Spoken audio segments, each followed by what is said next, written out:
2 minuto na makalipas ang alas 4 na umaga.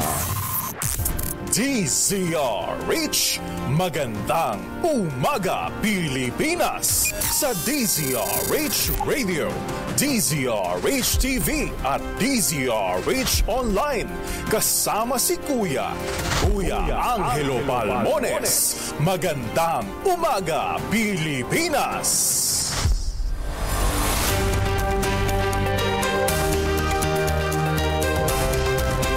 Lunes tayo ngayon.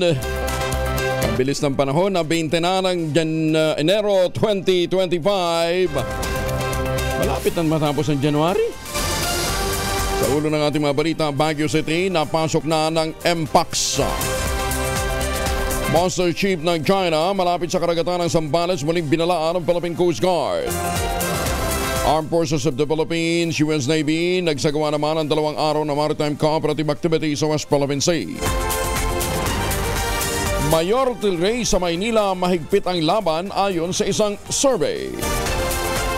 TikTok man, umiiral na ngayon sa Amerika. Pangulong BBM, Speaker Romualdez, nanguna naman sa turnover ng Yolanda Housing sa Leyte. Northeast monsoon magpapaulan sa malaking bahagi ng Luzon. Bagong balita, bagong impormasyon. Kasama si Kuya Angelo Palmones. Magandang umaga, Pilipinas! Hoy, simula ngayong araw na ito, 58 pesos na rin daw po ang maximum retail price ng mga imported na bigas. Pumapalakpak ang mga importer. At ngayong araw na ito ay simula na rin ang ceasefire dyan sa Gaza Strip. Sa detalye ng ating mga balita, maulap na may pabugso-bugsong mga pagulan na mararanasan sa Metro Manila at ilang bahagi ng Luzon, epekto ng Northeast monsoon o amihan. Ayon kay Veronica Torres ng Pag-asa, apektado ng amihan ang Cagayan Valley, Aurora at Quezon. Mabala pa ni Torres sa mga residente sa mga nabanggit na lugar maging alerto sa mararanasang malakas na pagulan dahil posible ito magdulot naman ng flash flood at landslides. Samantala sinabi ni Torres na wala silang namomonitor na anumang sama ng panahon o low pressure area sa loob o kaya malapit sa Philippine Area of Responsibility. Sa mga pag-ulan natin nararanasan ay dulot pa lamang po ng Northeast monsoon o amihan.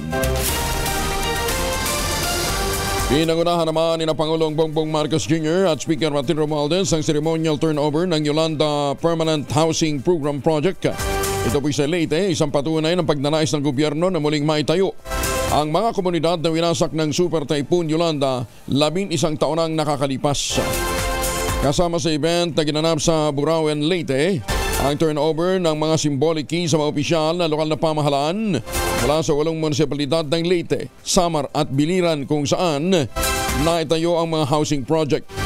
Ang nasabing housing project ay bahagi ng inisyatiba ng National Housing Authority upang mabigyan ng permanenteng bahay ang mga biktima ng paghagupit ng bagyong Yolanda. Ayon kay Romualdez, nagpapasalamat sila sa Pangulong BBM sa patuloy nitong suporta sa lalawigan at ang nasabing proyekto ay hindi lamang tungkol sa simpleng pabahay kundi simbolo ng pagbangon ng mga residente ng kanilang mga probinsya. Umabot din sa halos 4,000 housing units ang na-turnover sa mga pamilyang hinagupit ng bagyong Yolanda, partikular ang mga biktimang nakatira sa unsafe o yung mga tinatawag na no-build zones. Ang bawat unit ay mayroong floor area na 22 hanggang 29 square meters na itinayo sa 40 square meter na lupa. 6 na minuto na makalipas ang alas 4 na umaga. Inalerto ni Baguio City Mayor Benjamin Magalong ang publiko matapos na makumpirma mula sa mga public health officials na may naitala na silang kauna-unahang kaso ng monkeypox sa syudad. Ayon kay Baguio City Health Officer Dr. Celia Flor Villantes, ang unang kaso ng mpox sa lungsod ay mula sa isang 28 anyos na lalaki. Ang impresyon nito ay dulot sa less severe Clade 2 mpox virus type, pero hindi naman ikinokonsiderang nakamamatay. Nakompleta na niya ang isolation sa nasabing pasyente at nagamot na rin noong January 17, 2025. Yan man, pinapayuhan pa rin ni Mayor Magalong ang lahat Obserbahan ang mga health precautions at nananawagan na muling manatiling kalmado. At wala naman dahilan para magpanik o magkaroon ng lockdown. Sinabi nito na mas makabubuting sundin ng mga mamamayan ng mga karaniwang health protocol tulad ng pagsusuot ng face mask at panatilihin muna ang physical distancing, hand at personal hygiene.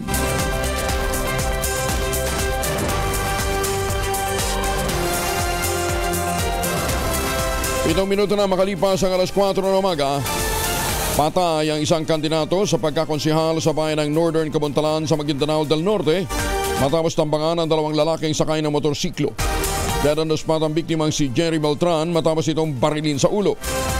Malakas naman ang kutob ng mga kaanak ng biktima na hindi politika ang may kinalaman sa pagkakapatay kay Beltran. Patuloy naman na hinahanting ng mga pulis ang suspect na mabilis ding nakatakas sa crime scene. Magandang umaga, Pilipinas! Epektibo na ngayong araw ang pagpapatupad ng 58 pesos na maximum retail price o MSRP sa mga imported na bigas. Ayon kay Agriculture Assistant Secretary at Spokesperson Arnel de Mesa, mag-iikot ang kanilang mga tauhan kasama mga taga-Department of Trade and Industry sa mga pamilihan sa Metro Manila upang matiyak walang lumalabag sa maximum suggested retail price o MSRP. Bukod sa DA at DTI, nangako rin ang mga lokal na pamahalaan sa pamamagitan ng Metro Manila Mayors magbabantay sa ipatutupad ng maximum SRP. Yan pa man, nilinaw na de Mesa na hindi sakop ng maximum SRP ang glutinous rice o yung malagkit, black rice at saka yung red rice. Sino mang lalabag sa MSRP ay maaari niyang isumbong sa pamamagitan ng paggamit ng hashtag Bantay Presyo. Posibleng ideklara ng Department of Agriculture ang food security emergency sa 22 ng Enero, yan po isang Miyerkules. Sa panayam ng DCRH at ng radyo natin, sinabi ni DA Spokesperson Assistant Secretary Arnel de Mesa, ngayon pa lamang nila matatanggap ang kopya ng resolusyon na magre-rekomenda sa naturang deklarasyon. Ayon kay de Mesa, pangunahing nagtulak sa utos na ito ay ang naobserbahang extraordinary o hindi pangkaraniwang na pagtaas ng presyo ng bigas sa kabila ng sapat na supply. Hindi pa po namin nakita yung kopya ng National Price Coordinating Council resolution at from there po titingnan po namin, sabi po ni Secretary, i-review po niya at most likely by Wednesday next week ay magkakaroon na po ng declaration. From there, mabubusisi po namin. Tinatrabaho na ni Senator Amy Marcos na maibaba naman ang presyo ng abono at pestisidyo upang matulungan ang mga naghihirap na mga magsasaka. Sa ilalim ng Senate Bill 1720 o ang Fertilizer Pesticide Tax Immunity Act na inihain ni Senator Amy Marcos, nilalayan nitong mabawasan ang mahal na gastusin ng mga magbubukid at masiguro ang abot kayang pagkain para sa bawat pamilyang Pilipino. Sa ilalim ng panukala, nais ni Senator Marcos na alisin ang value-added tax, donor's tax at lahat ng klase ng buwis sa mga pataba, lalong-lalo na para sa mga marginalized na magsasaka. Ayon sa kapatid ng Pangulo, dalawa ang pinakadagok ng mga magsasaka. Ang halos 2,000 halaga ng abono at saksakang mahal na halaga ng produktong petrolyo. Nakiusap siya sa mga kapwa mambabatas suportahan ang naturang panukala ngayong umaaray na rin ang mga magbubukid sa bagsak na farm gate price. Dalawa ang talagang dagok sa ating mga magsasaka. Isa, yung abono na sinasabi mo na pagkamahal-mahal talagang hindi mo maubos maisip bakit umabot na ng halos 2,000 kada sako. Imposible yun. Dati 800, pinamimigay ko yan eh. Kaya nagulat ako, ngayon hindi na namin afford ipamigay. Saksakan ng mahal. Sabi ko nga, kung maaari, at nag-propose ako ng panukala na gawin ng tax-free. Wala nang tax yung mga abono kasi hindi na talaga kakayanin. Magandang umaga, Pilipinas!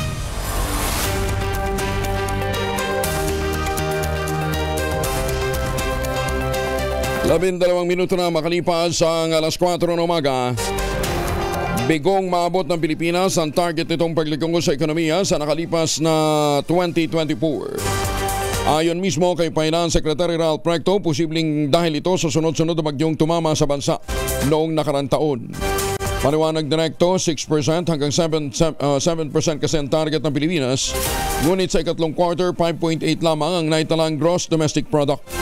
Yan po man, umaasa naman si Socio-Economic Planning Secretary Arsenio Balisacan, makakamit pa ng Pilipinas ang target nitong paglago sa ekonomiya kasunod naman ng nakalipas na holiday season. Habang papalapit na ang midterm election sa Mayo, umiinit, humihigpit naman ang labanan sa pagitan ng tatlong nangungunang kandidato sa pagkalkalde ng lungsod ng Maynila. Sa inilabas na resulta ng independent at non-commissioned survey ng HKPH Public Opinion and Research Center, kasama ang Hong Kong-based na Asia Research Center para sa mayoral race sa Maynila.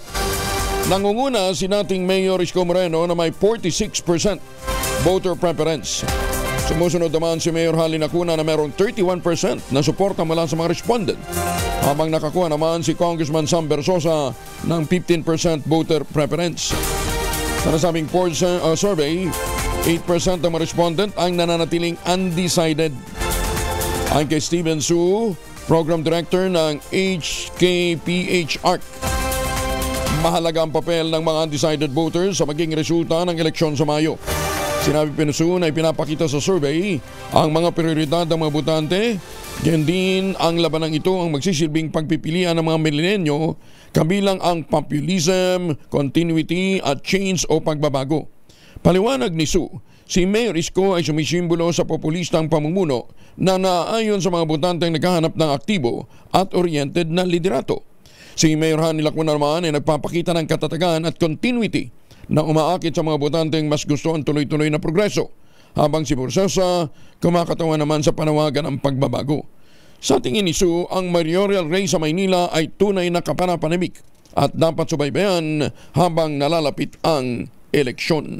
Bagong balita, bagong impormasyon, kasama si Kuyang Angelo Palmones. Magandang umaga, Pilipinas! 14 na makalipas ang alas 4 ng umaga. Showbiz nga muna tayo, mainit na mainit ng politika. Daniel Padilla at Catherine Bernardo. May comeback movie? Detalye na balita mula kay Morley Alinio. Morley, good morning.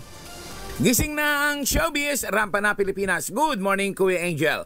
Matapos kumita ng bilyon ang pelikulang Hello, Love Again, ay nag-goodbye na ang ligawang Catherine Bernardo at Alden Richards. Nang usap-usapan ay gimmick lang talaga ang pagiging sweet nila. Pero ito na ngayon ang matindi. Aba, magkakaroon pala ng proyekto itong si Daniel Padilla at Catherine Bernardo ng usap-usapan ay posibleng magkabalikan dahil open pa rin itong si Daniel Padilla sa pagsasabing namimiss niya ang naturang aktres. Well, sa totoo lang, marami rin ang matutuwa sa kung sakaling magkakabalikan ang dalawa, pero mas marami ang natutuwa dahil sa February 13 ay mapapanood na sa Netflix ang pelikulang Hello, Love Again nitong si Catherine at Alden Richards. Yan ang ating DZRH Showbiz Hottest News. Ako po si Morley Alinio para sa DZRH, una sa Pilipinas, una sa Pilipino. Maraming salamat, Morley.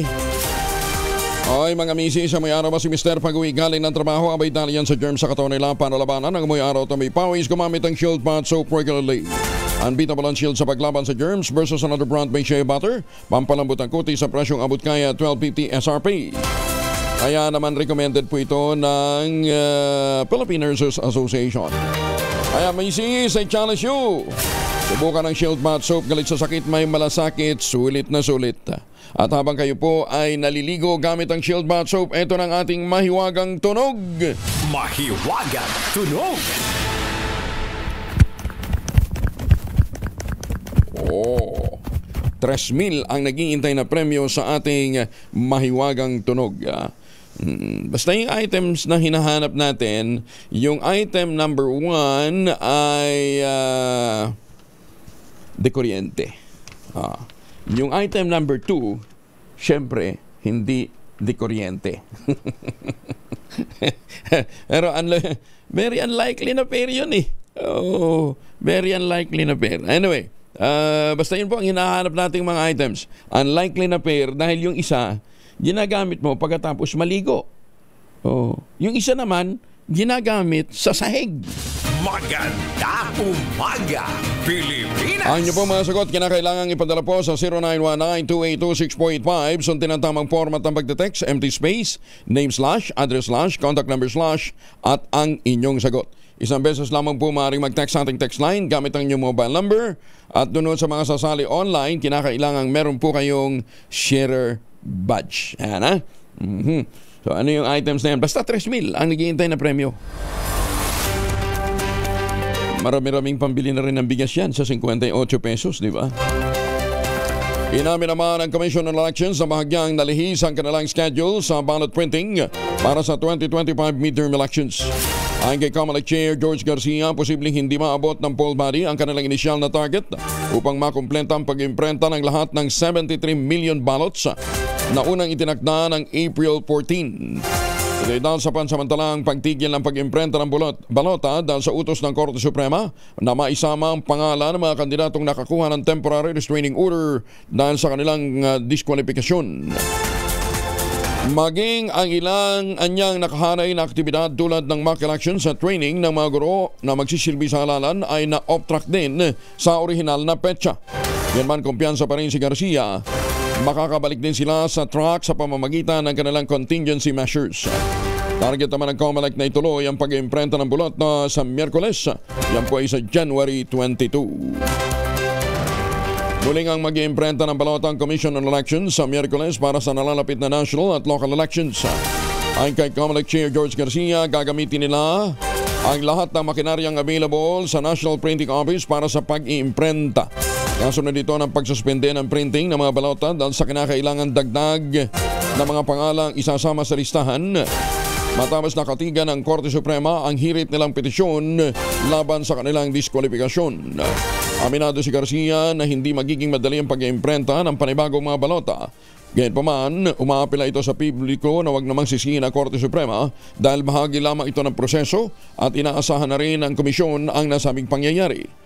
Nasa 6 na milyong balota na ang nasayang, katubas ito na mahigit 130 million pesos dahil sa temporary restraining order na inilabas ng Korte Suprema laban sa ilang diskwalipikadong kandidato.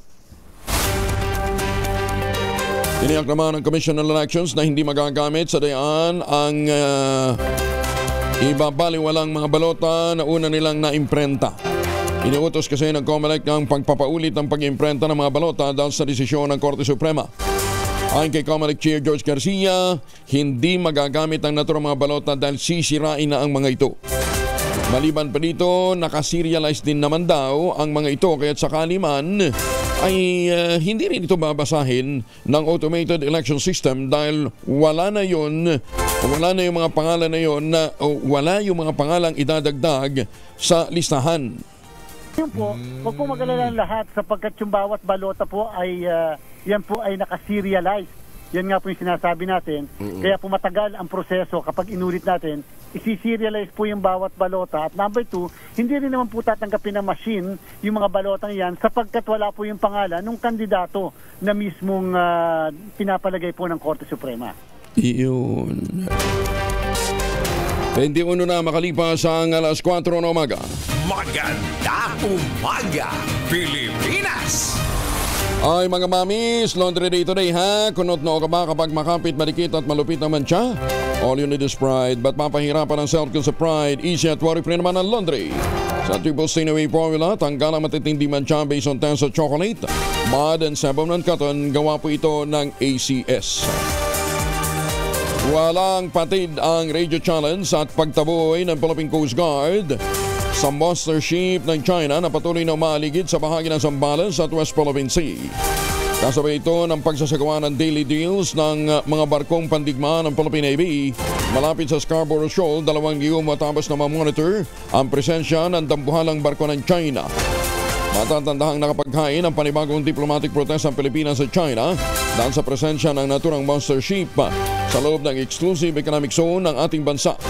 Pero hanggang sa ngayon, hindi pa rin ito umaalis. Maging ang mga commercial fishing vessel at takot na ring mangisda sa Zambales dahil sa presensya ng monster ship ng China Coast Guard. Ito naman ang sinabi sa DCRH at radyo natin ni Leonardo Quaresma, ang Pangulo ng New Masinloc Fishermen's Association, sa gitna ng 2 linggong pananatili sa Zambales ng pinakamalaking Coast Guard vessel sa buong mundo. Sinabi ni Quaresma na maging ang mga maliliit na mangingisda nagkakaroon na rin ng takot, pati na ang mga commercial vessel, dahil sa pangambang bombahin din sila ng water cannon.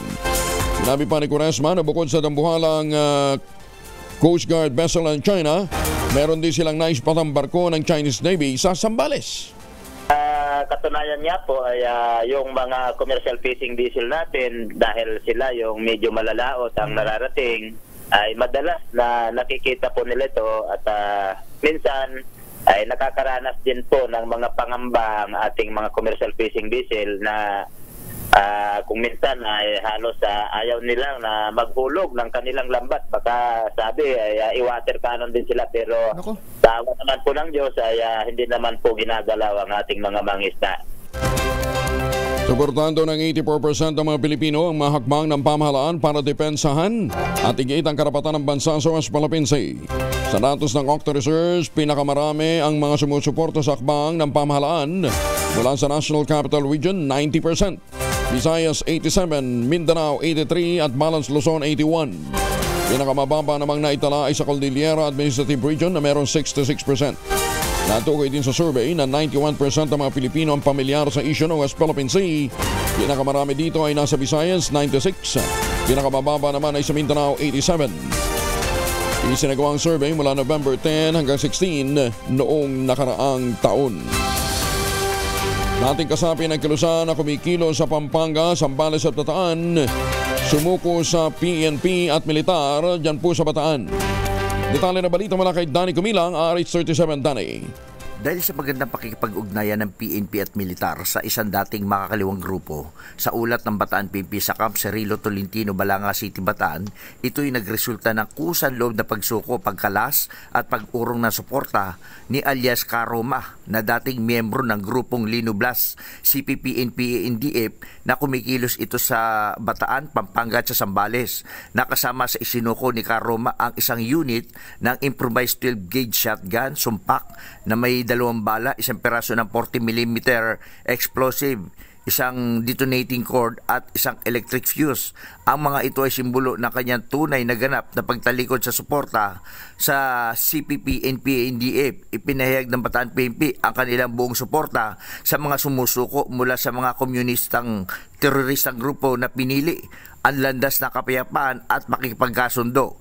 Pinuri naman ng mga otoridad ang ginawang pagsuko nitong si alias Karoma upang makapagbagong buhay, nakapiling ang kanyang pamilya na matagal nang nag-aantay, umaasa sa kanyang pagbabalik loob. Danny Kubilang, RH37, DCRH, una sa Pilipinas, una sa Pilipino. Maraming salamat, Danny. May apama kay kayo nga sa ating mga kababayan dyan po naman sa Pampanga. Maganda umaga, Pilipinas! 26 na makalipas ang alas 4 ng umaga, oras na para tayo po'y mag-ultamayo. Pero ang sabi nga po ng madalubhasa ay 2 kapsula, 1 oras bago po matulog. Yan po yung pinakamainam na pag-take ho natin ng ultamayo. Ano ba yung ultamayo? Ang ultamayo po ay postbiotic with Lactococcus lactestrin plasma na inaral po ng mga Hapon. Mahabang clinical trial po ang pinagdaanan nito, hindi kwentong kutsero o mga testimonial. Ang bawat kapsula ng ultamayo ay nagtataglay ng 50 billion cells ng Lactococcus lactestrin plasma. Kaya po napaka-potent po nito na pagpasok sa ating katawan, na-activate po nito yung PDC, yung plasmacytoid dendritic cell. Yan po yung tinatawag ng ating madalubhasa na commander ng ating immune system. Kaya habang tayo po natutulog, yung pong PDC o yung plasmacytoid dendritic cell ay tinataboy po naman yung mga toxin sa ating katawan. Kaya napapanumbalik po nito ang lakas ng ating immunity. Kaya nga po may mga doktor nire-recommend ito na adjunct treatment para ho doon sa mga sumasailalim sa cancer treatment. Kasi nga pinalalakas nito, pinapanumbalik nito ang sigla ng ating immunity. Ayan, nakatutulong ito para ma-enhance ang ating magandang tulog. Siyempre, pagka magandang tulog, maganda din ang gising mo sa kinabukasan. Lalong-lalo na kung may long travel ka, mapupuyat ka, mag-ultabayo ka na muna. Available po ito sa Lazada at Shopee. Siguraduhin lamang galing po ito sa Teoxys Health Measures. Kung may mga katanungan pa ho kayo tungkol sa ultabayo o any question, medical question under the sun, meron pong mga medical experts na nakastambay sa 0917-110-6580. Sasagutin nila yan kung kayo po ay magte-text ho kayo sa kanila. Available po ang ultabayo sa Mercury Drug, Mesco Drug, Pasmed Pharmacy, John's Pharmacy at sa Curamed. Pero wag natin kalimutan, ang ultabayo po ay hindi gamot at hindi dapat gamitin panggamot sa anumang uri ng sakit. Maganda umaga, Pilipinas! Lalaki pinagbabarel ng kanyang kaalitan, patay sa bayan ng Barugo, Leyte. Detalye ng balita mula kay Jimmy Angay-Angay. Maupay nga agad, Jimmy. Isang lalaki pinagbabaril patay sa bayan ng Barugo, Leyte. Kinilala ng PNP ang biktima si alias Binsoy, 33 anyos, laborer, residente ng barangay Dumugdog, Barugo, Leyte. Nakilalang suspect si alias Biloy, 51 anyos, may asawa, kabarangay ng biktima. Nangyari insidente alas 4 sa barangay Dumugdog, Barugo, Leyte. Sa investigasyon ng PNP nagkaroon ng mainit na pagtatalo ang dalawa dahil nang kumuha ng ang suspect ng baril. Bumunot ito at pinaputukan ang biktima, tinamaan sa iba't ibang bagay ng katawan. Itinakbo sa Carigara District Hospital ang biktima para malapatan ng kakulang lunas, subalit ideklara na dead on arrival ng attending physician. Agad naman naaresto ang suspect ng Barugo, Leyte PNP at nakumpiska ang baril na ginamit sa krimen. Wala dito sa DYVL Action Radyo Tacloban, ito si Airstratito Jimmy Angay-Angay para sa DZRH, una sa Pilipinas, una sa Pilipinas. Daghang salamat, Jimmy. Todo pasasalamat si PhilHealth President Emmanuel Ledesma Jr. kay Senator Bongo sa pagsusulong ng dekalidad na healthcare sa mga Pilipino. Inamin ni Ledesma na na-inspired siya sa naging vigilance ni Senator Go, at nag-thank you ito sa Senador dahil sa consistent oversight at passionate advocacy nito sa healthcare, kaugnay ng ginanap na hearing ng Senate Committee on Health noong nakarang linggo. Kinilala ni Ledesma ang dedikasyon ng Senador na naging motivation nila upang higit na pagbutihin at gawing episyente ang kanilang trabaho at serbisyo. Sinabi pa ng Pangulo ng PhilHealth, mahalaga ang aktibong pakikilahok ni Senator Go sa pagtiyak na nagagampanang mabuti at maayos ng ahensya ang kanilang mandato. Binigyan din pa ni Ledesma, higit silang naging inspirado sa masipag na suporta at mga komento, inputs at guidance ni Senator Go sa operasyon ng PhilHealth. Samantala, binigyan din naman ng Chairman ng Senate Committee on Health na nangangailangan pa rin ng mas mahusay na prueba na ang mga miyembro ng PhilHealth para sa pagtupad sa mga ipinangako ng naturang state health insurer. 6 na taong gulang na batang lalaki, nako, nasa ginang truck sa Maynila, patay. Detalye ng balita mula kay Boy Gonzales, RH 29. Boy, good morning. Good morning, Kuya Angel. Nasawi ang isang 6 na taong gulang na batang lalaki matapos makasagi ng truck sa lungsod ng Maynila. Kinilala ang biktima na residente ng RSC, nasakop ng Barangay 275 sa Parola Compound. Sa initial na investigasyon ng Manila Police District 12, nangyari ang aksidente sa may eastbound lane ng MICT South Access Road sa tapat mismo ng Gate 54 sa Area C. Mabagal umano ang takbo ng trailer truck na may plate number RMC 849 na minamaneho ni Benedicto Dano Pateño dahil sa traffic sa nabanggit na lugar. Pero sa nang umandar ito ay huli na ng mapansin na nasagi ang bata sa kanang bahagi ng hulihan ng trailer truck, kaya nagulungan nito kagad na ikinamatay. Kusa namang sumuko ang driver ng truck sa sinabing hindi niya napansin ang bata nang umarangkada na sa pagmamaneho, saka sinabing may na-aksidente. Ito si Boy Gonzales para sa DZRH, una sa Pilipinas, una sa Pilipino. Maraming salamat, Boy. Kaya kinakailangan ng mga bata, binabantayan talaga ha, sa tuwi-tuwi na. Baka may mga importanteng lakad ho kayo, magpaon ng proteksyon laban po sa mikrobyo. May dalawang formulation ng family alcohol na pwede nating pagpilian. Yung family, 70% isopropyl alcohol, specially prepared for clinics, hospital, pharmacies, laboratories, pero okay na okay po yan sa household. Very effective po yan sa disinfection at sterilization. Ganyan ang bagsik ng family, 70% isopropyl alcohol. Maghapon man natin gamitin, no problem. Hindi po manunoy yung ating mga kamay dahil meron po itong moisturizer. Yun namang mabangong family rubbing compound improvement cologne. Ayan po yung mabangong isopropyl alcohol na ginagamit po ng mga masahista, mga barbero, mga doktor, mga nurse, mga komadrona for sponge, bathing, and other cleansing purposes. Family rubbing alcohol para hindi siya reachable na sa mahabang panahon. Mabibili sa naman butik at convenience stores nationwide. Family rubbing alcohol, hindi lang pampamilya, pang sports pa. Maganda umaga, Pilipinas! Ay! Magandang umaga sa mga suki natin dyan sa Cebu. Kamusta ang selebrasyon ng sinulog, ha? Susunod naman ang Iloilo. Kagambak Ulod para sa Ati-Atihan Festival. Saka sa Dinagyang. Magkakasunod ho yan, ha? Magandang umaga din po sa mga suki natin dyan sa Davao. Sa mga suki natin sa Kinapawan City, sa Midsayap. Governor Lala Mendoza, magandang umaga po sa inyo. Magandang umaga din sa mga taga-Iligan. At sa mga suki natin dyan sa Hulosulu. Ama, pinugutan ng ulo ang kanyang sariling anak. Nako! Ito po sa Davao del Norte. Detalye ng balita mula kay Jun Soter mula sa Action Radio Davao. Jun, may buntag. Payong buntag usab, Kuyang Angel. Brutal na pinatay ng isang anak ang kanyang sariling ama. Matapos itong pinatay gamit ang itak, hindi pa na kontento, pinugutan pa ng ulo ang biktima. Nangyari ang krimen pasado las 6:30 ng umaga, Enero 19, 2025 sa Purok 1A das Gapas, Barangay Madaum, Tagum City, Davao del Norte. Sa report ng Tagum City Police Station, nakilala ang suspect sa pangalang alias Baluno, kung saan ayon sa kanya mga kamag-anak ay may problema sa pag-iisip ang suspect. Sa pagresponde ng kapulisan sa pinangyarihan, nadata nila ang bangkay ng biktima na nakahandusay na duguan at wala ng ulo. May mga sugat din sa katawan ng biktima. Nakuha rin sa crime scene ang isang itak, isang karit, isang martilyo, isang malaking sanga ng kahoy at isang malaking kawali na may mga lamang loob na pinaniwalaang sa biktima. Sa ngayon, nasa kustodiya ng suspect sa Tagum City Police Station habang nagpatuloy pa ang kanilang investigasyon kung gaano katotoo na may problema sa pag-iisip ang suspect. Kung sakaling hindi, naharap ito sa kasong parricide. Ito si Jun Soter para sa DZRH. Una sa Pilipinas, una sa Pilipino. Salamat, Jun. Nasa dalawang lang naman yan. Kung hindi buang yan, may diferensya talaga sa utak. Adik yan. Adik lang ang pwedeng makagawa niyan. 3.4 million pesos na laga ng shabu, panibagong nakabiska ng mga otoridad sa Islamic City ng Marawi. Detalye ng balita mula kay Jun Soter mula sa Action. Mula sa Radyo RH19, Jun Di Makotak. Jun, assalamualaikum. Alaikum assalam, Kuyang Angel. 3.4 milyong halaga ng shabu ang panibagong na bypass ng Lanao del Sur Provincial Police Office sa bahagi ng Barangay Matampay, Islamic City of Marawi, Lanao del Sur.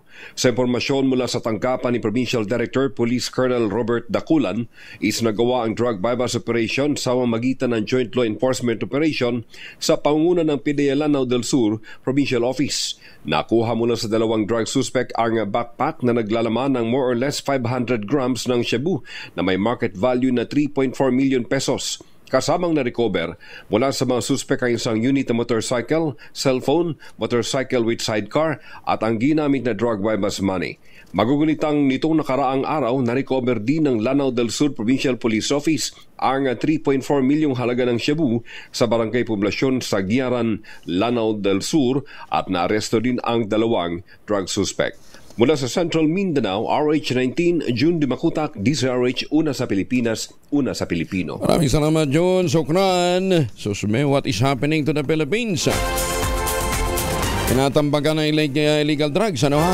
Ito naman, 5 million pesos na halaga ng illegal drugs na samsam sa magkakahulay na anti-drug operation sa Cordillera. Detalye ng balita mula kay Romy Gonzalez sa RH41 ay Bagdabigat Romy. Umaani ng tagumpay ang pinag-ibayong anti-illegal drugs campaign ng Cordillera PNP sa magkakaiwalay na operasyon sa lalawigan ng Benguet, Kalinga at Ifugao na kumpiska ang higit 5.1 milyong piso ang halaga ng illegal na droga at naaresto naman ang dalawang drug personalities. Sa kinasang marijuana eradication operation sa abot sa 13,850 fully grown marijuana plants na may standard drug price na higit 2.7 milyong pisong nadiskubre na pinagsanib na operatiba ng Cordillera PNP, Benguet Provincial Police Office at PIDEA sa 7 plantasyon ng marijuana sa Bacon at Kibungan, Benguet. Natuklasan din ng mga operating troops ng Kalinga, PNP at PIDEA ang 11,600 fully grown marijuana plants sa 3 marijuana plantation sites sa Tinglayan, Kalinga. Lahat naman nasamsam na tanim na marijuana ay sinunog sa mismong lugar ng operasyon. Samantala, inaresto naman ng mga otoridad sa barangay Agbanawag, Tabuk City, Kalinga ang 38 taong gulang na street-level individual matapos makumpiskan ng 2.5 gramo ng shabu na nagkakalaga ng 17,000 piso. Natimbog naman ang 25 taong gulang na street-level individual matapos naman na makumpiskan ng 3 sachet ng tuyong marijuana na may standard drug price na 16,000 piso sa ikanasang bypass operation sa Barangay Poblacion West, Lamote, Ifugao. Ito si RH41 Romy Gonzales para sa DZRH. Una sa Pilipinas, una sa Pilipinas. Maraming salamat, Romy. Diyos ti Agina. Maganda umaga, Pilipinas! Ay, magandang umaga ho sa mga suki natin dyan sa Amerika, sa mga suki natin dyan po sa Los Angeles, California, ha? Sa mga nakatutok sa atin sa San Diego, California. Uy, yung Midnight Singers natin, ha? Magandang umaga po sa kay Tito June, kay Tita Linda, kay Ma'am Lloyds, at saka syempre kay Sir Jun Yambao, ha? Tsaka si Boss Manny at tsaka Tita Cora, ha? Kumusta na ho kayo? Evan lang dyan sa Las Vegas, Nevada. Good morning. At sa mga suki natin dyan sa Canada, magandang umaga din po sa inyo. Maganda umaga, Pilipinas! Ohayo gozaimasu sa mga Pilipino dyan po sa Japan. Magandang umaga din po sa mga suki natin dyan sa Hong Kong at sa Taipei, Taiwan. Sa mga seafarers natin, maraming salamat, ha? Sa inyong sakripisyo, syempre sa mga OFW natin. Naproseso na ang special immigrant visa ng 200 Afghan nationals na nasa Pilipinas. Dahil dito na ipadala na sa United States ang mga ito sakay ng Philippine Airlines sa ilalim ng kasunduan ng Maynila at ng Washington. Dumating ang mga dayuhan sa Pilipinas noong Enero 6 para maiprocess dito ang kanilang visa patungong Amerika. Bukas nga palang bukas na assumption ni President Trump sa White House. Umapila naman ang Comadrona Party List sa Department of Health na agad isama ang mga estudyanteng lalaki sa libreng bakunahan laban sa human papilloma virus o HPV. Ayon kay Comadrona Party List nominee Attorney Fiona Itona, bagamat kilala ang HPV na nagdudulot ng cervical cancer sa kababaihan, nagiging sanhi rin ito na iba pang uri ng cancer gaya ng penile, anal, throat at orophageal cancer na parehong nakakaapekto sa mga kababaihan at mga lalaki. Maaari na niyang maging carrier ng HPV ang mga lalaki at maipasa ang virus sa kanilang partner. Idiniin pa ng kinatawan ng Comadrona Party List na ang mapapalawak na nakaambang HBP o na kung mapapalawak ang HPV vaccination program para sa mga lalaking mag-aaral, mababawasan ang posibilidad ng HPV-related cancer at iba pang health complication.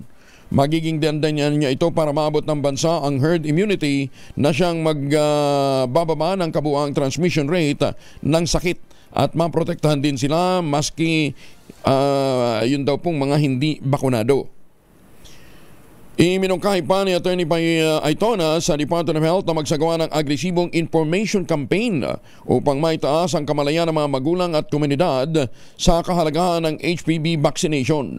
Yun nga mga kababaihan ngayon, maraming mga kabataan hindi na-avail ang HPV vaccination.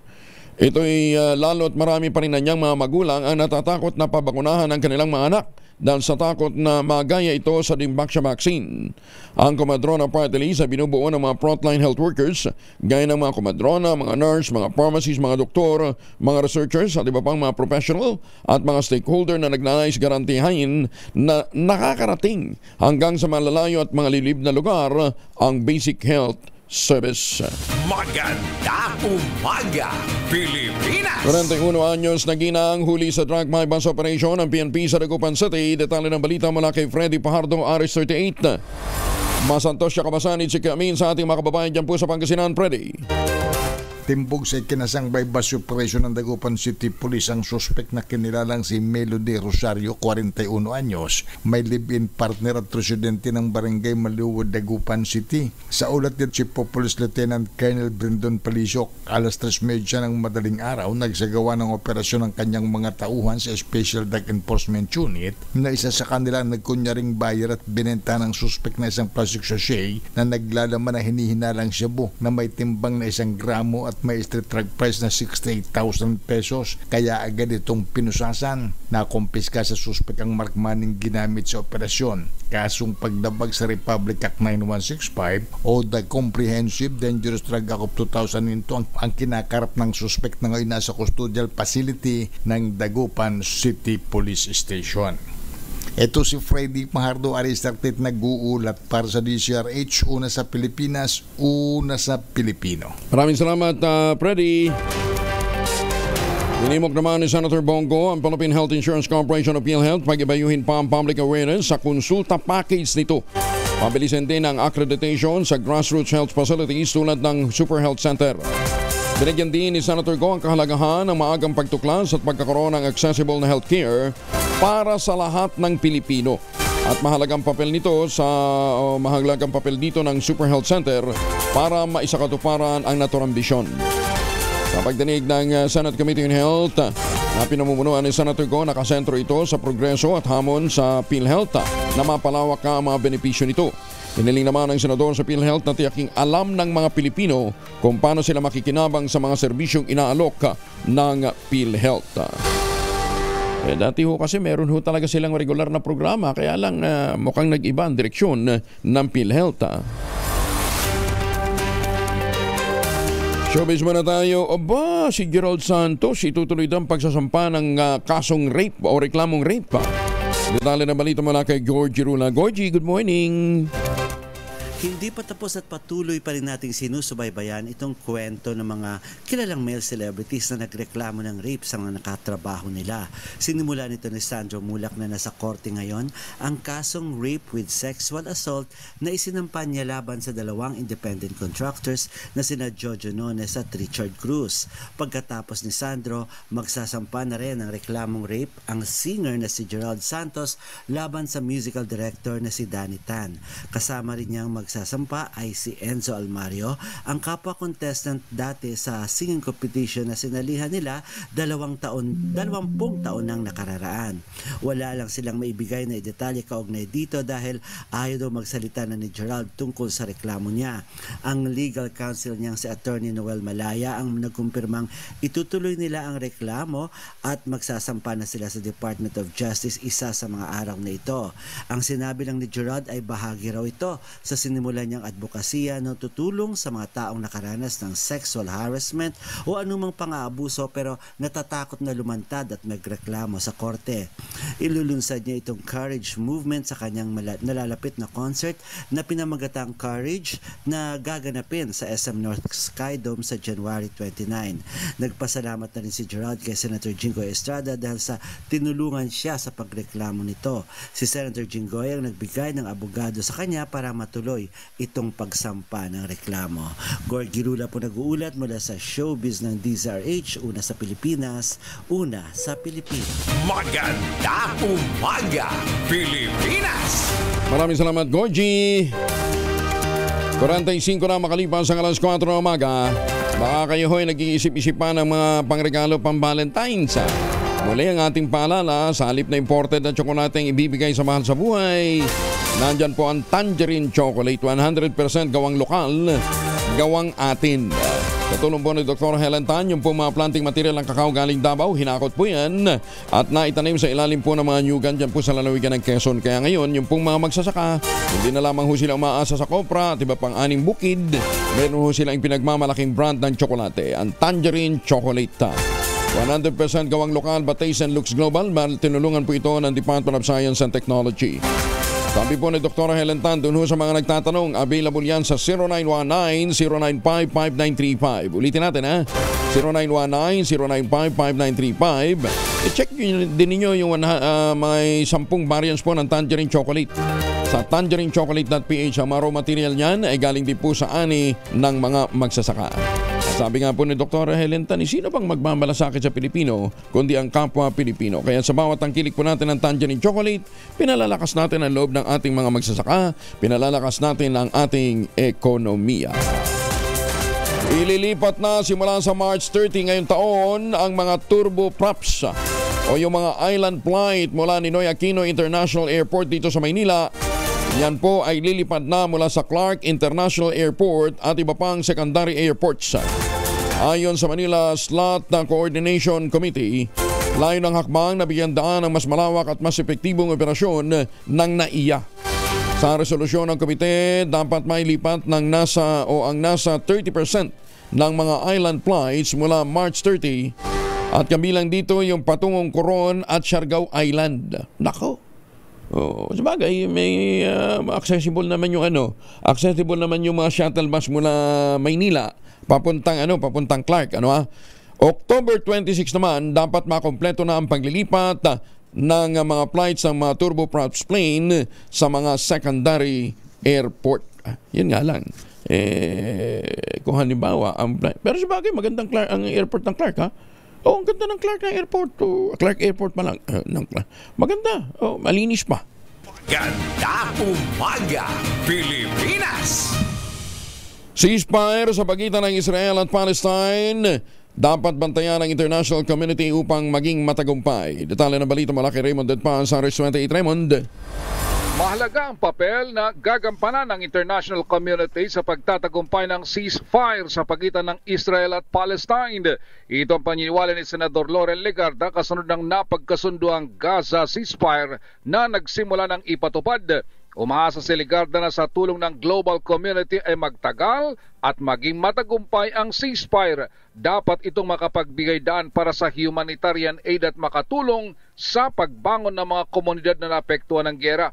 Pinuri at pinasalamatan nito ang mga bansang Qatar, Egypt at Estados Unidos na namagitan upang mabuo ang ceasefire. Bilang tagapagtaguyod ng kapayapaan, patuloy ang paipagtulungan ni Senador Legarda sa Refugees and Stateless Persons Unit ng Department of Justice na mag-monitor sa refugee status applications ng mga Palestinian sa bansa. Bahagi ito ng pagtupad sa obligasyon ng bansa bilang signatory sa 1951 Refugee Convention at 1967 protocol nito ang pagbibigay ng dignidad at seguridad sa mga refugees. Sinusuportahan din nito ang isang food business na pinatatakbo ng pamilyang Filipino-Palestinian na nakatagpo ng kanlungan sa bansa. Umaasa si Legarda na sa pagitan ng ceasefire na ito ay makababalik na sa kanilang lugar ang milyon-milyong nawalan ng tirahan at muli na ring makabangon ang Gaza. Ito si RH28 Raymond Dadpaz para sa DZRH, una sa Pilipinas, una sa Pilipino. Maganda umaga, Pilipinas! Maraming salamat, Raymond. Nakisaya naman si Senator Jaime Marcos sa makulay na Bulak Festival sa San Ildefonso, Bulacan. Mula sa motorcade, nakiindak si Senator Jaime sa parada ng street dancers at nagagandahang float na napapalamutian ng mga bulaklak at bulak. Sinabi ni Senator Jaime, hindi lamang pagkilala ang pista sa patron ng bayan ng San Ildefonso de Toledo, kundi selebrasyon ng kultura, kasaysayan at kabuhayan. Pagpapakita niya ito na hindi matatawarang commitment ng mga residente upang mapangalagaan at mapreserba ang kanilang cultural heritage at ipagmalaki ang kanilang husay at talento. Kasabi nito, tiniyak din ni Senator Marcos ang suporta sa tinaguriang Vegetable Basket o Bulacan upang mapaunlad ang kabuhayan ng mga magsasaka at mabilis na mailuwas sa Kamaynilaan ang kanilang ani. Kabilang sa itinutulak ni Senator Jaime ang makabagong teknolohiya at kasanayan ng mga magsasaka, tulad na lamang ho ng paggamit ng greenhouse o greenhouse farming at drip irrigation upang mapalakas ang produksyon kahit panahon ng tag-init o kay tag-ulan. Isinusulong din ni Senator Marcos ang mas maraming farm-to-market roads, pagtatayo ng cold storage facilities at agritourism sa San Ildefonso para sa karagdagang kita ng buong komunidad. 51 na makalipas ang alas 4 ng umaga. Pilipinas! 52 makalipas ang alas 4 ng umaga, pinayuhan ng senatorial aspirant na si Atty. Jimmy Bondo ang ilang opisyal na gobyerno. Tantana na ang ayuda program na ginagamit sa pansarili at politikal na agenda. Kasunod dito ng expose sa DZRH at sa radyo natin ni Baguio City Mayor Benjamin Magalong na namumudmud ang mga sumasama sa mga lakad ni Speaker Romualdez. Yan din yung mga mag-host ng kanyang provincial sortie ng hanggang 30 million pesos mula sa Assistance to Individuals in Crisis Situation o AICS. Tapos meron ding 30 million mula sa Ayuda sa Kapusang Kita Program at panibagong 30 million naman mula sa Medical Assistance for Indigent Program ng DSWD. Ayon kay Atty. Bondok, dapat na ibinibigay ang ayuda sa mga Pilipinong nangangailangan sa panahon ng sakunat kalamidad at hindi dapat ibinubulsa ng mga politiko na halatang inuuna ang pansariling interes. Dahil dito lalong tumindi ang pagnanais ng abogado na agad na mawakasan ang pamamayagpag ng korupsyon sa pamahalaan sa pamamagitan ng pag-institutionalize ng anti-corruption policies. Nakakadismayaan niyang aminado ang mga government official na talamak ang katiwalian hanggang sa mga ahensya pero nakapagtatakang hindi ito masolusyonan o mapigilan man lang. Naninindigan din si Atty. Bondok na mali na puro ayuda ang tugon ng gobyerno sa pangangailangan ng ating mga kababayan dahil hindi naman nito naiangat ang buhay ng bawat Pilipino kahit bilyones pa ang ibinubuhos na alokasyon. Tuluyan ang tumigil ang operasyon ng TikTok para naman sa mga residente ng Estados Unidos o sa Amerika.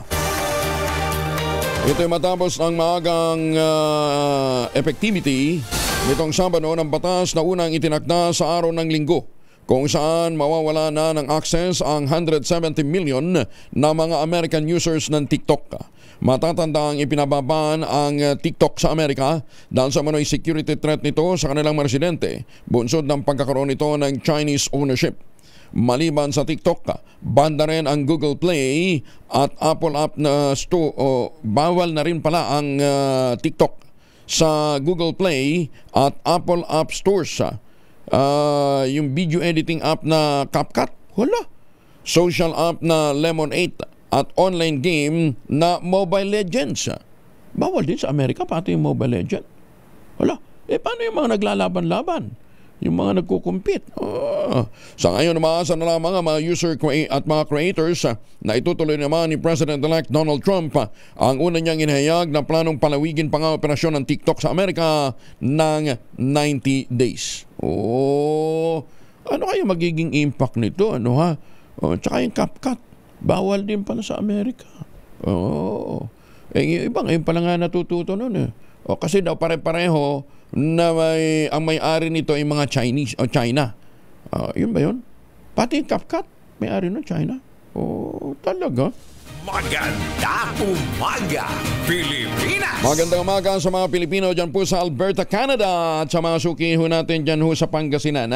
Kumusta na ho yung mga suki natin dyan sa National City sa California? Yan, magandang umaga din po sa mga taga San Leonardo, Nueva Ecija. May nagre-reklamo dito, mahirap na daw ma-access yung e-travel.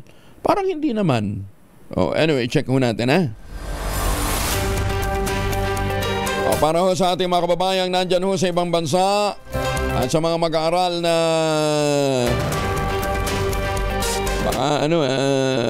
nag-aaral ng history. Alam ba ninyo na meron na ngayong 7,107 na isla ang Pilipinas?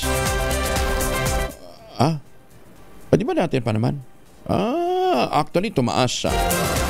Batay sa mga bagong ulat, lumalabas na hindi ito ang eksaktong bilang dahil nitong mga nagdaang taon, dala ng makabagong teknolohiya, nadiskubre na meron pa palang 500 na isla na hindi na isama sa bilang. So ibig sabihin, hindi na 7,107, nadagdagan ng 500. Ayos mabuti pang isla ng Pilipinas, tumataas Ang sweldo kaya, kailan susunod? Taas ang tax, taas ang price ng gasolina, bigas tumataas din. Tapos itinali pa nila ng 58 pesos yung imported na bigas. Sabi nga ng ibang importer, ayos to Dati 46 lang, 58 na ngayon.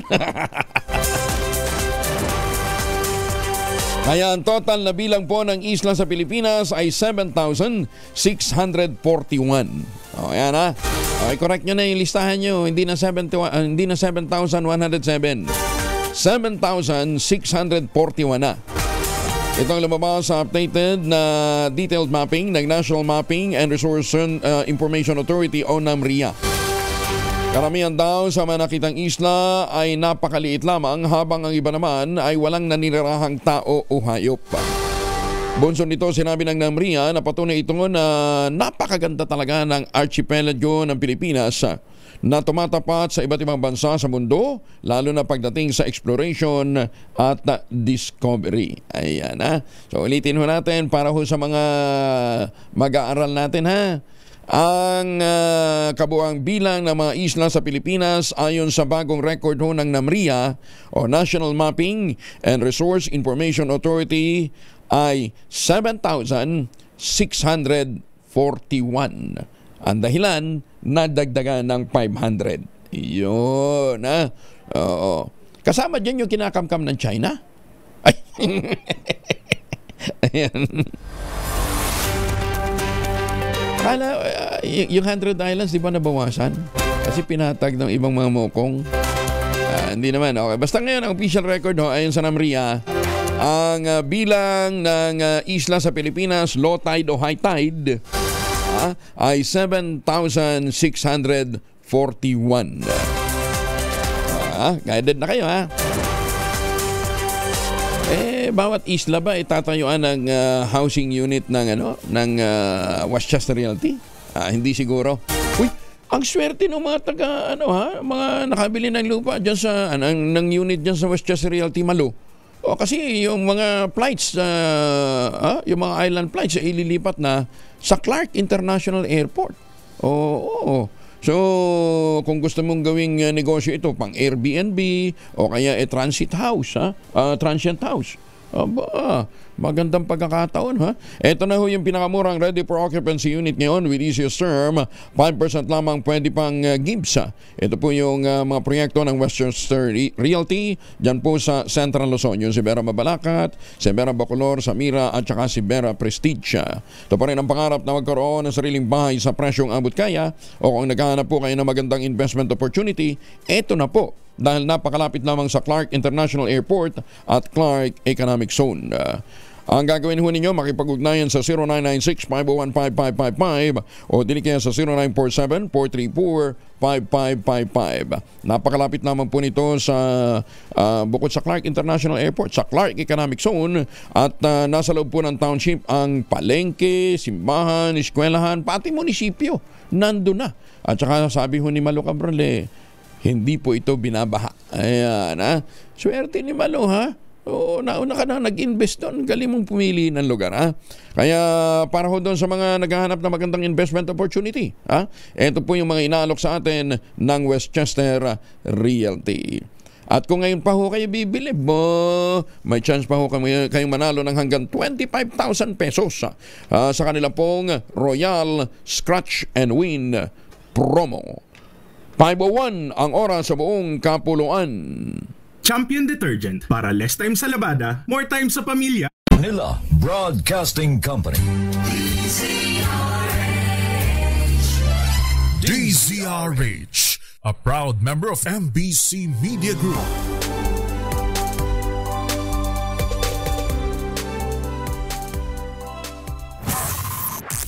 DZRH, magandang umaga Pilipinas sa DZRH Radio, DZRH TV at DZRH Online.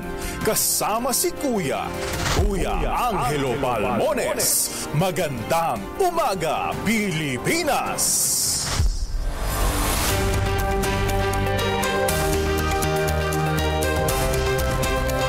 3 minuto na makalipas ang alas 5 ng umaga.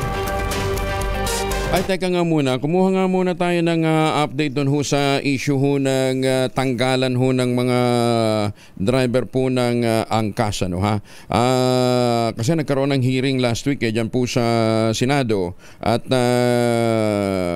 alamin natin kung nasunod nga ba yung ipinapangako ng pamunuan ng angkas. Kasama natin ngayon ang isang angkas driver, si Achilles Librinca. Achilles, magandang umaga sa iyo. Sir, magandang umaga po. Oh, kumusta ka na? Okay naman po, sir. Oh, pero nakabalik ka na, hindi pa? Wala pa rin. Ha?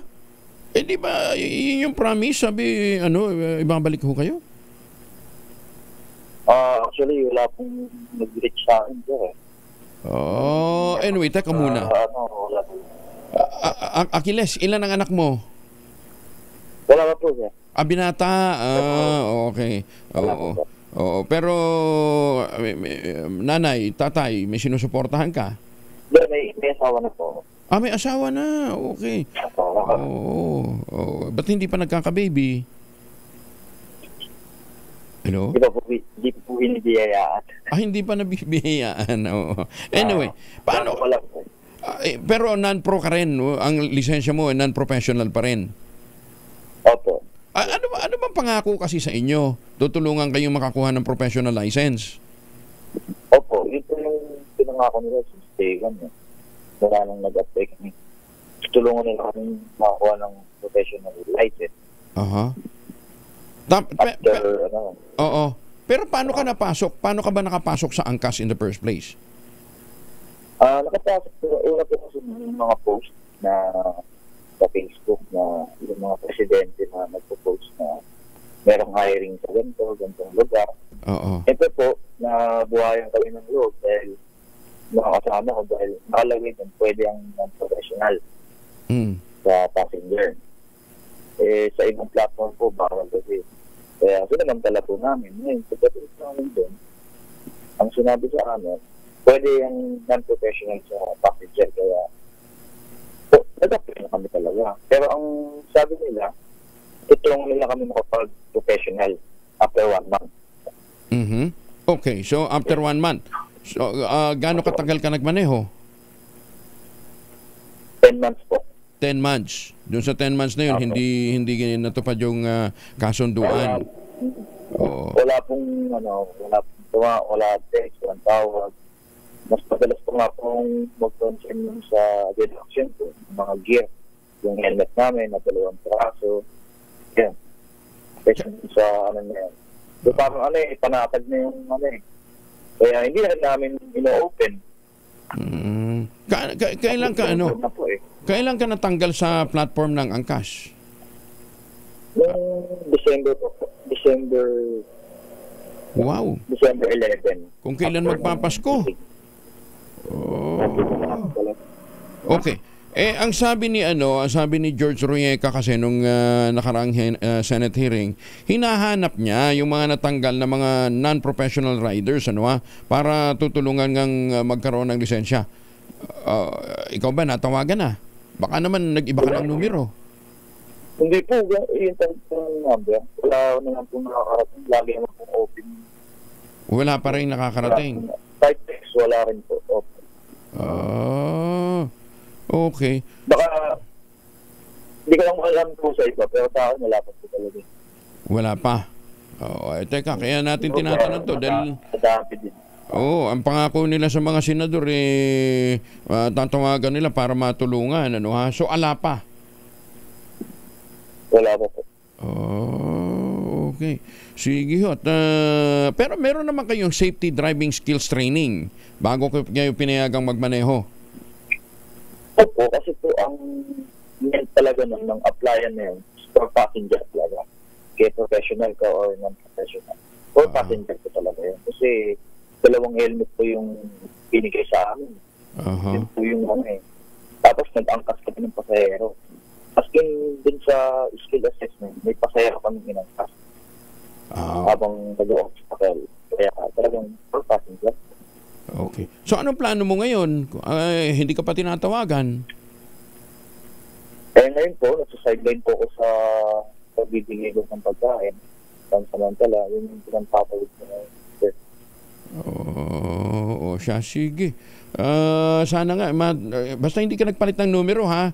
Kasi ang pangako, hahanapin kayo para matulungan nga at maisakatuparan yung commitment. Sige. May naman sila, lista naman po. Kasi nag-reach out naman po yan sila. Kaso wala, yun nga po, wala pa po balita. Sige. Hintayin mo lang, baka may mag-reach out sa iyo din today, ha? Malay mo, marinig ni George na nakausap ka namin, at nagpapatotoo na wala pang kinokontak. Baka sakaling mapansin. Sige. Ingat, Achilles, ha? Ingat, ha? Maraming salamat. Salamat po. Ayan, ha? Si Achilles Riblinka. Doon sa mga magagaling natin mga senador, mukhang nabola na naman kayo, ha? I-reach out daw yung mga natanggal na mga non-professional na mga driver na hinire ho ng angkas. Pero ayun, meron pong isa, hindi pa rin ho natatawagan. Baka naman, sabi ko, baka naman nag-iba ito ng number. Hindi naman daw. Ayan, ha? Ay, naku. LTFRB, ano bang nangyayari, ha? Bakit yata may mga kung hindi pa ho ito nasilip, ano, ha? Mahirap po itong ganitong may mga malpractices ho. Yung mga binibigyan ho natin ng prangkisa, ha? Para dapat lagi ang iniisip natin safety ng ating pong mga pasahero. Magandang umaga, Pilipinas! Ayan, ha? Bakit daw mga Pilipino puro reklamo? Matutuwa ka ba pagka tumataas? Bukas tataas na naman po ang presyo ng gasolina. May dagdag 2 piso. Thank you! Dapat ganun na lang. Huwag na mag-complain. Thank you! Samantala, ito na lang, magandang development to. Malayo ang agwat ng sa voter preferences sa mga residente ng Pasig para sa dalawang tumatakbong alkalde ng lungsod ngayong 2025. Sa inilabas sa survey ng PhilData Trends itong Enero, 88.9% ang nagsasabing iboboto nilang muli. Bilang Pasig City Mayor, si Vico Soto, 88.9% ang pabor. Dito naman sa yung kanyang pinakamalapit na kalaban na si Sara Gerald Diskaya. Si Sara Gerald Diskaya, ito yung di ba? Nag-withdraw na may-ari nung Miro system, 5.5% ang kanyang nakuha sa survey. Dami, no? Close fight, ha? 88.9 si Vico, yung pinakamalapit na kalaban, 5.5%.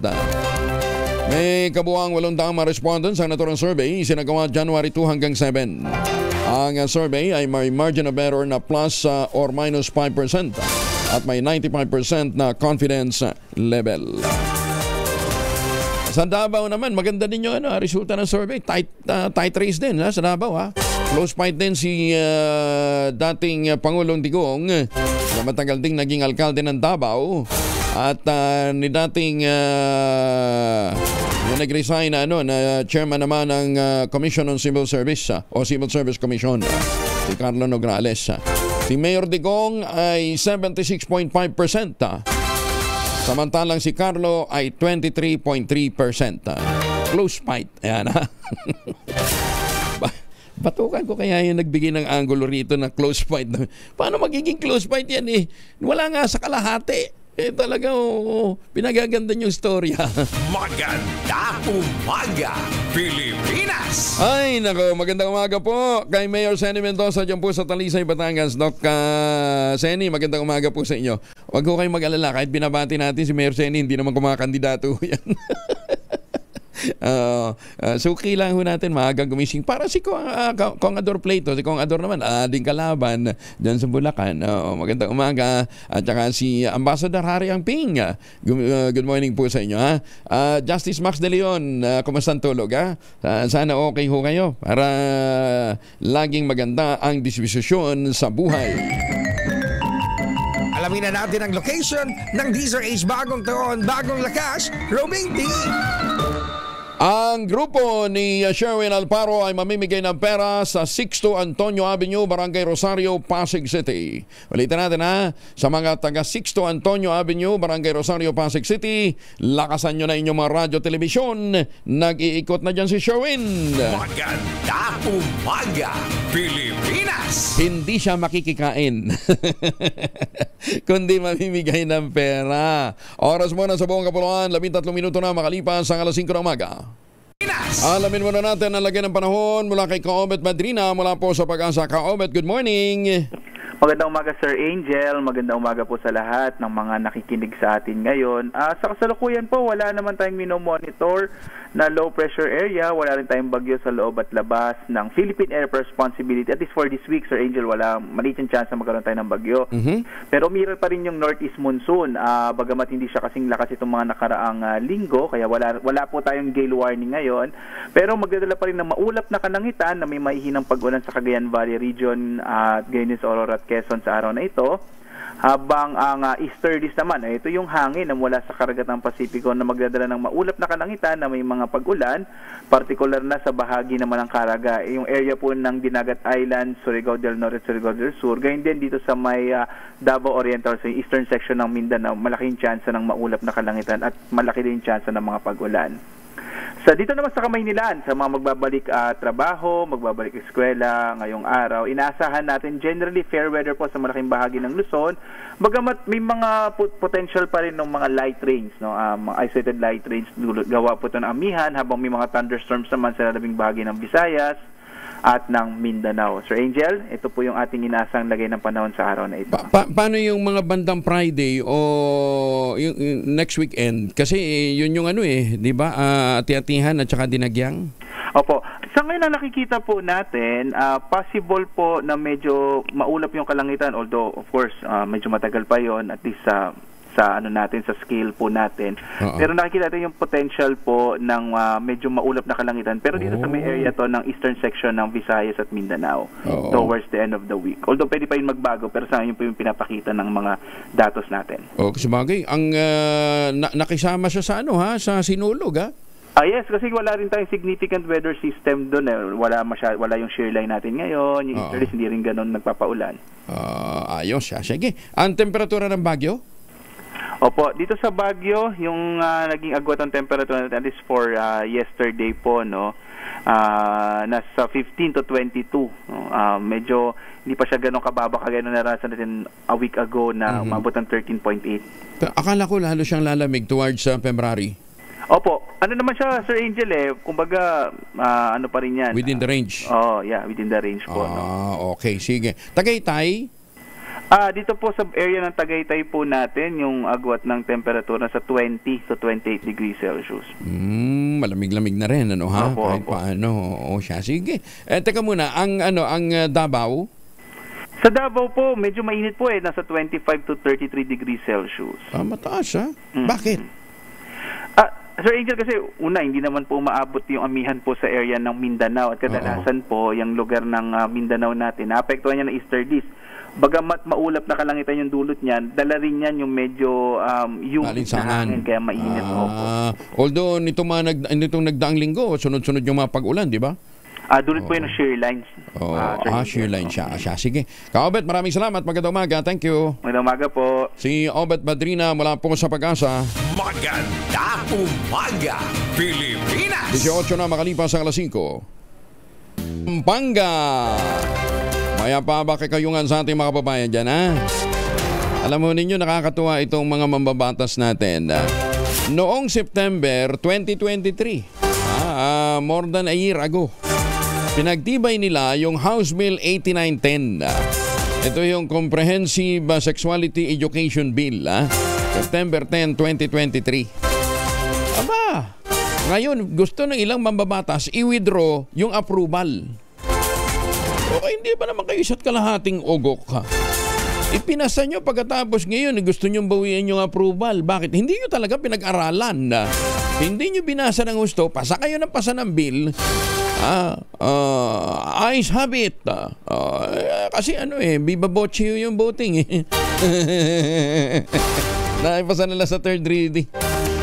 Di ba dapat pagkaganyan na wini-withdraw ho ang approval, may mga nagpapanukala ng withdrawal sa isang pinagtibay nilang bill na obvious hindi nila napag-aralan ng husto, dapat pagmultahin.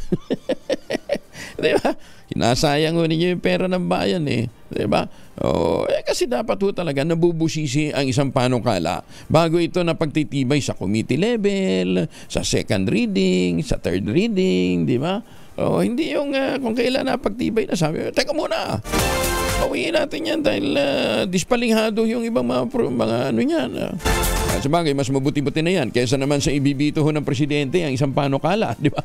Nasayang ng tuluyan yung pong pinagpaguran nila ng mahabang panahon. Ay, sus, may ginoong buhay ito. Bigo nga pong maabot ng Pilipinas ang target nitong paglago ng ekonomiya sa nakalipas na taon, yung 2024.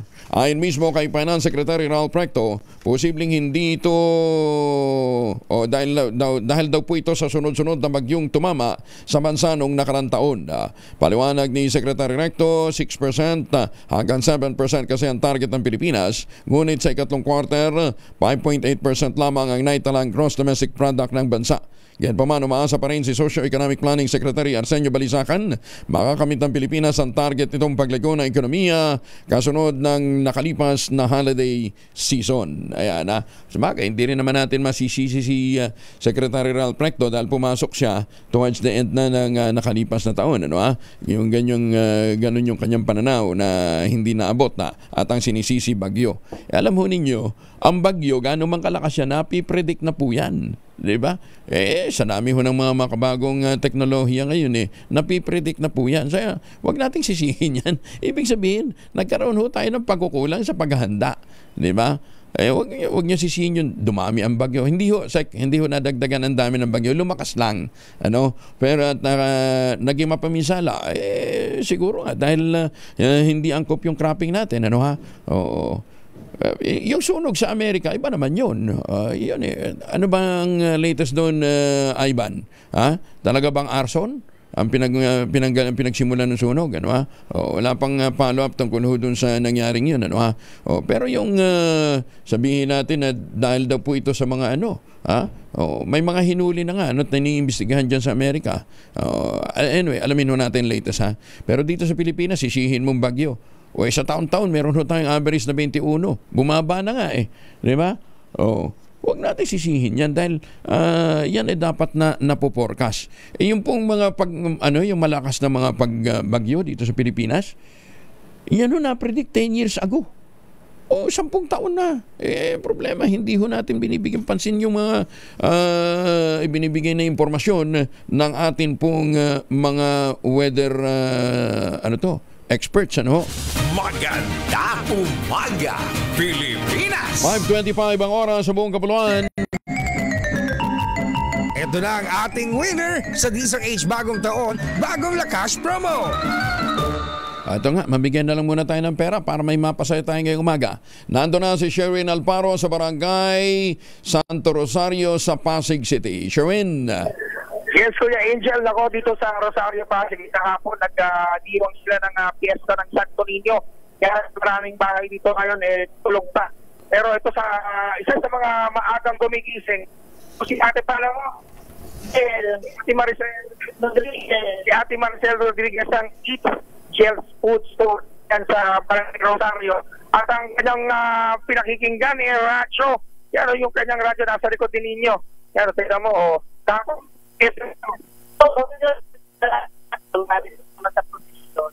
Sherwin. Hello, dito tayo. Medyo napuputol. Napuputol ka. Labas ka ang konti. Dahil ang paborito mong makinig ng radyo habang nagluluto sa umaga. DZRH po. DZRH ang paborito mong radyo. Sino paborito mong announcer pag umaga? Sir Angelo Palmones. Si Kuya Angel Palmones. Yan na, Kuya Angel Palmones. Dahil meron kang bagong 1,000 pesos. Yan, bago na. Salamat po, Lord. Salamat po sa DZRH. Ate Maricel, kasi bukod dyan, siyempre lalo kang gaganahan magluto dahil napakaraming DZRH grocery. Ay, thank you po talaga sa DZRH. Talagang yung mga nakikinig, pinagpapala. Thank you po talaga sa inyong lahat. Yes, sa kahapon, yung pagpapala, nandito na ngayon. Yes po. Salamat po kay Lord. Maraming salamat din si Ate Maricel. At syempre sa mga nais, 1,000 pesos. Yes, Kuya Angel. Ano niya, parang ang brand ng kanyang pinaghalong McDo at saka Jollibee.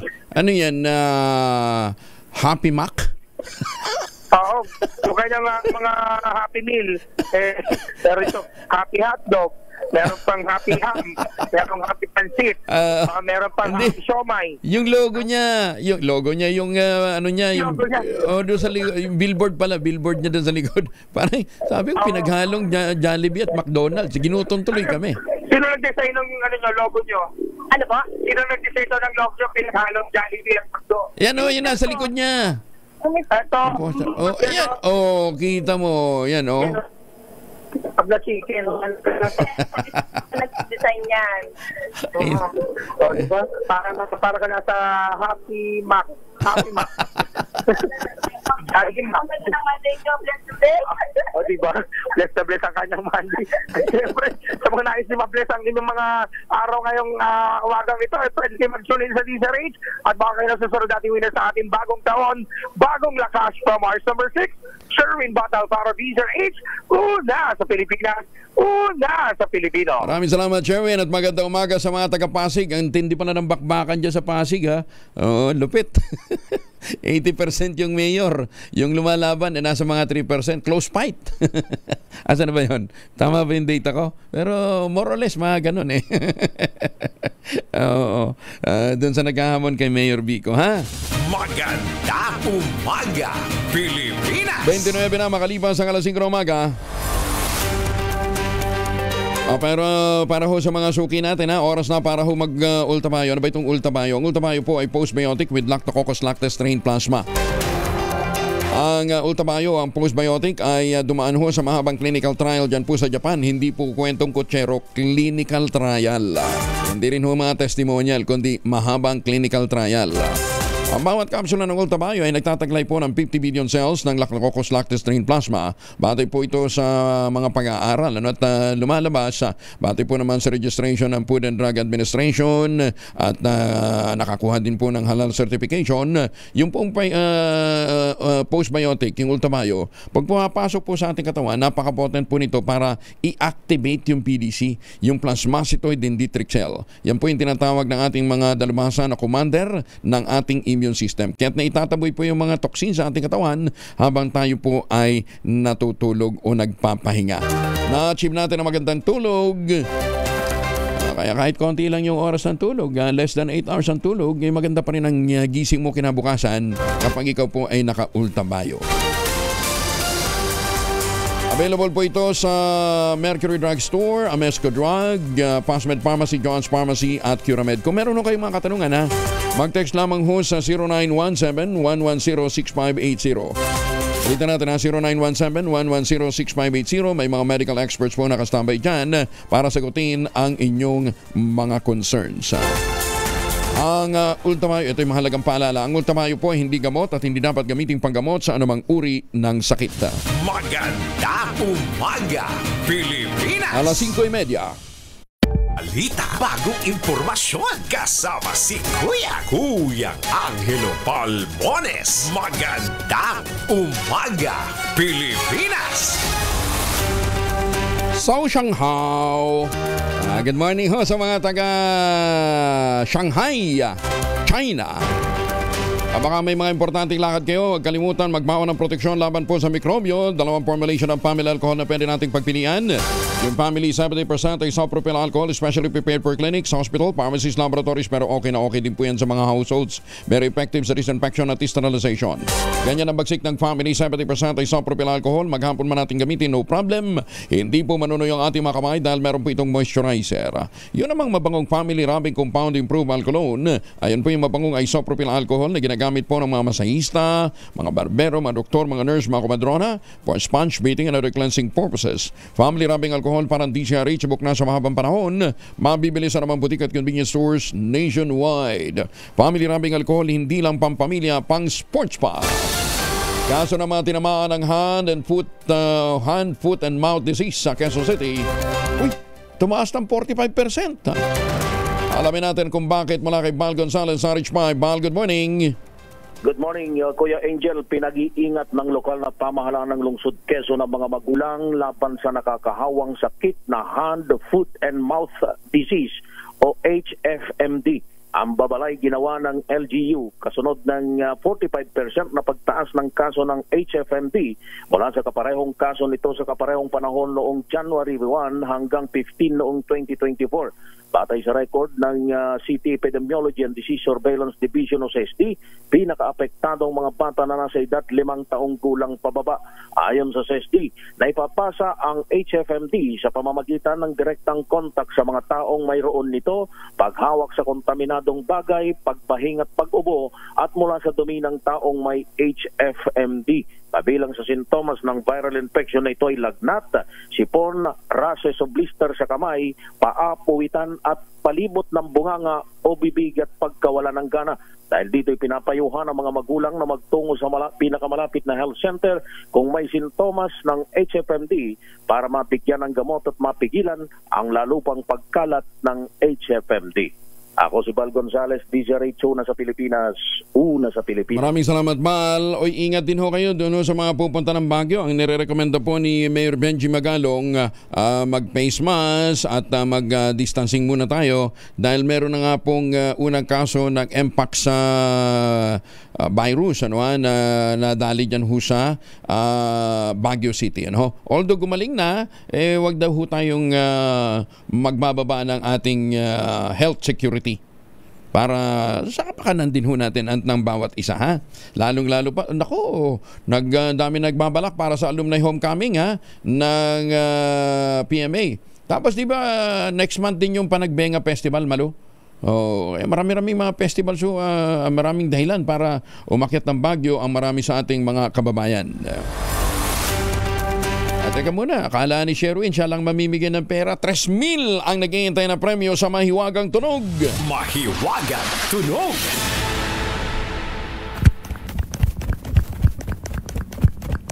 Ang galing. Alam nyo, ang galing ng mga subuki natin. Malapit-lapit na yung mga hula nyo. Kulang na lang talaga tumbok prinsipyo ng physics, ha? Basta dalawang items po ang hinahanap natin. Yung isang item ay electronic. Yung pangalawang item naman ay syempre hindi electronic. Ayan, ha?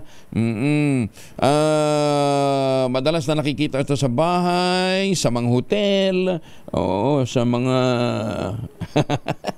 wag na, tama na muna. Mapapaaga masyadong hula nyo, na.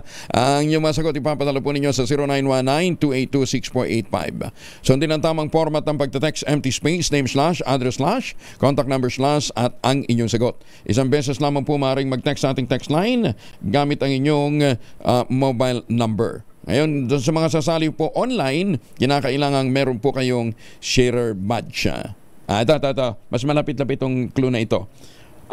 Yung isang item, ginagamit nyo pagkatapos nyo mag-shower gamit ang Shield Bath Soap.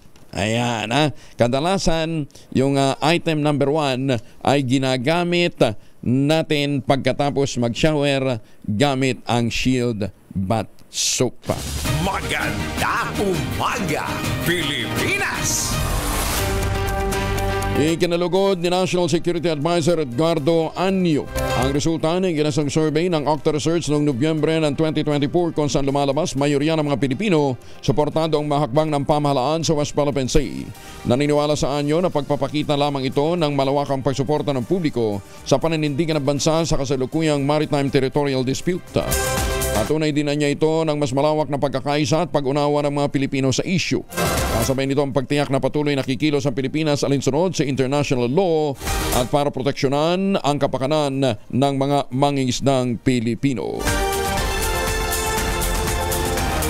Samantala, 20 minuto na lamang bago po sumapit ang ACS ng umaga.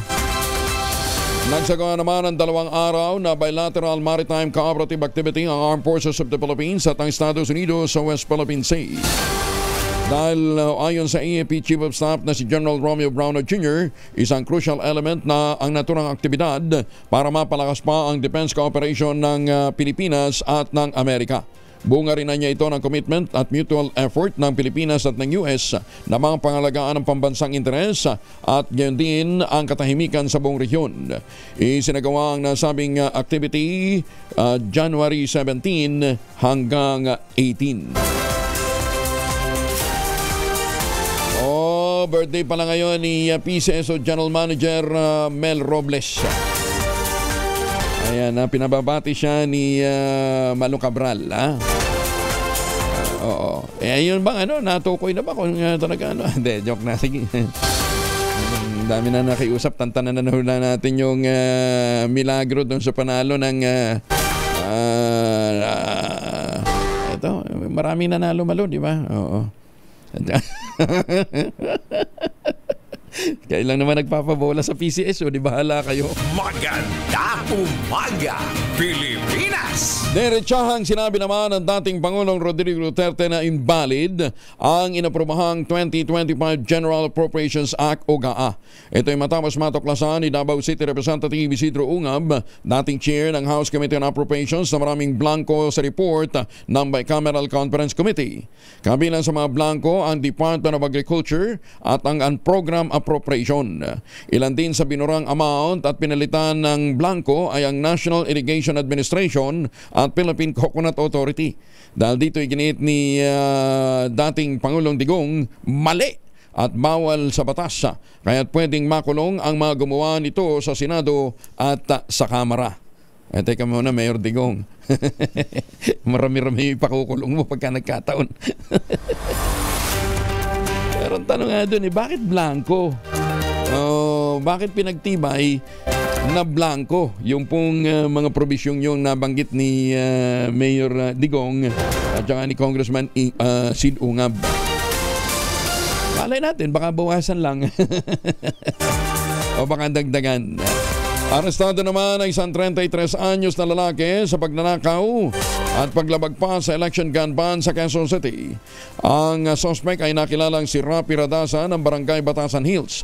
Ayon sa pulis, nadakip itong si Radasa matapos siyang mang-hold up ng isang lalaki na naglalakad sa kanto ng IBP Road at Everlasting Street sa Barangay Commonwealth. Mabilis na nakahingi ng saklolo ang biktima dahilan upang habulin naman ng mga pulis ang suspect, naging dahilan upang ito'y maaresto. Nakuha mula kay Radasa ang isang cellphone, isang coin purse, isang shoulder bag at itim na t-shirt. Nakuha din sa kanya ang isang kalibre 38 handgun. Magandang umaga sa mga taga-Orani, Bataan. Sugatan ang isang 11 anyos na batang lalaki matapos madaplisan ng bala sa Caloocan City.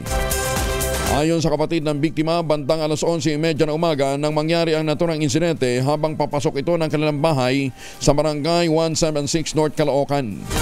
Kwento nito, may bumagsak sa kanilang bubungan at narinig na lamang niyang umiiyak ang kanyang 11 taong gulang na kapatid. Sinabi ng biktima sa kanyang kuya na may tama siya sa tagiliran kaya't dinala ito sa ospital. Maswerte naman na hindi malubha ang tama ng bala pero patuloy pang iniimbestigahan ng pulisya.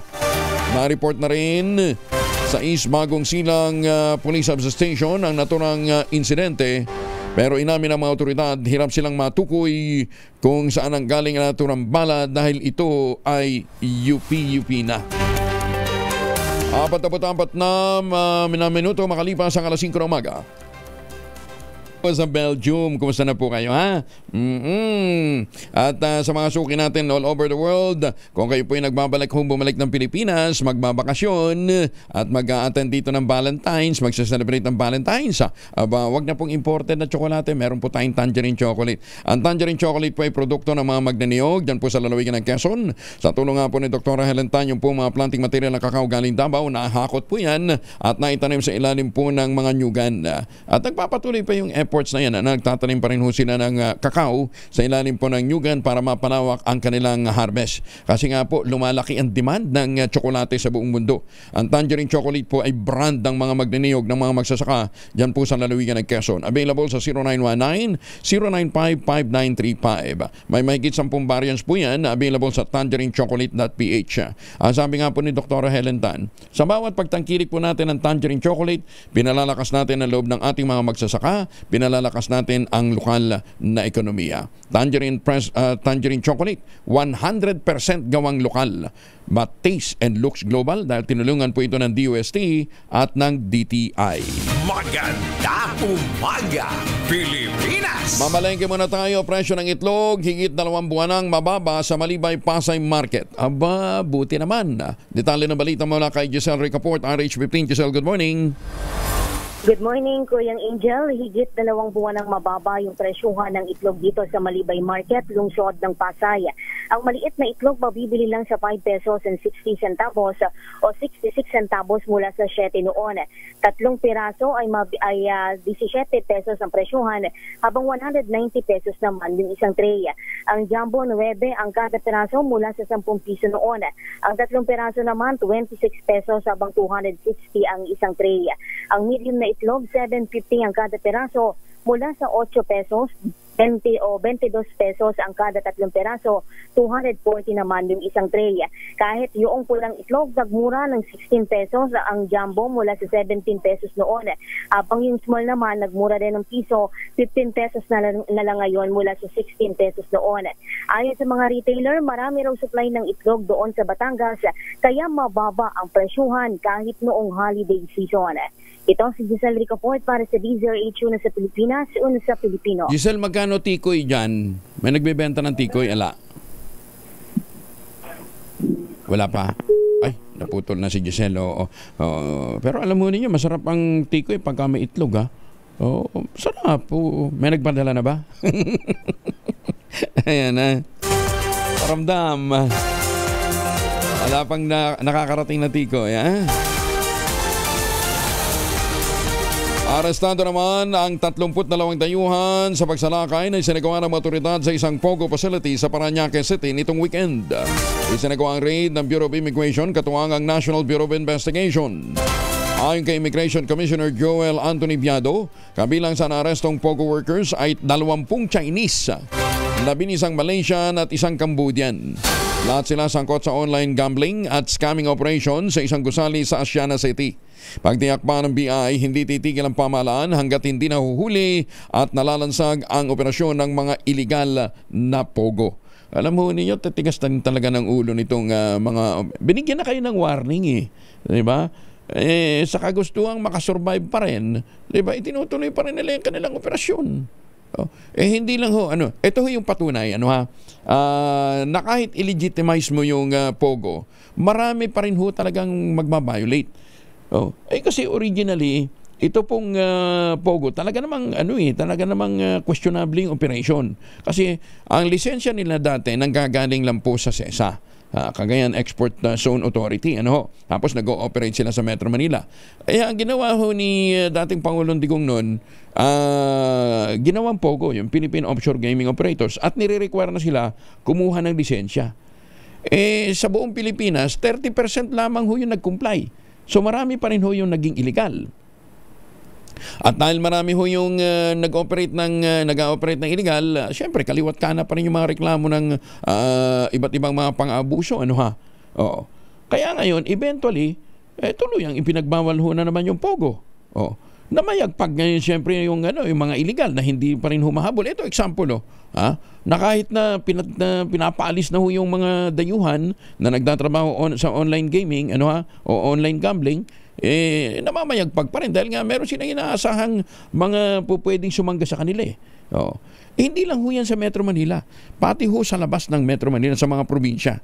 Kaya nga dapat pagka ganitong may mga ganitong mga nahuhuli, unang dapat mapanagot ho dito yung lokal na opisyal at saka yung mga barangay opisyal. Di ba?